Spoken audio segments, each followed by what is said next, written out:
So what does that mean? It means that the county data that is in your county for sheriff sale, if you live in a state that does sheriff sales, some states don't do sheriff sales. I once talked to the sheriff department and they laughed at me because they don't do sheriff sales. I forget what state it was. But anyway, all of this information, it has a lag time, right? So, I mean, there's a delay. So if a house, a property gets listed, it's not going to make it to these platforms until like 2 weeks later. That's about where I nailed it down to. That's like if I had to guess, if I was like on a multiple choice answer, like what is the time delay for information to be posted on software platform A, B, or C?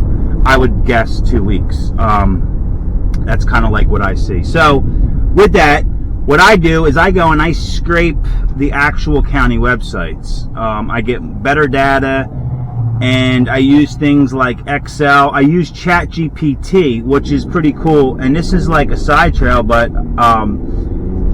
ChatGPT uses some computer code that I'm not a computer programmer, but ChatGPT is. And you just tell it to write the script to do what you want to do, and it'll separate everything for you, which is pretty awesome. Yeah, I can make a video of that on that sometime soon.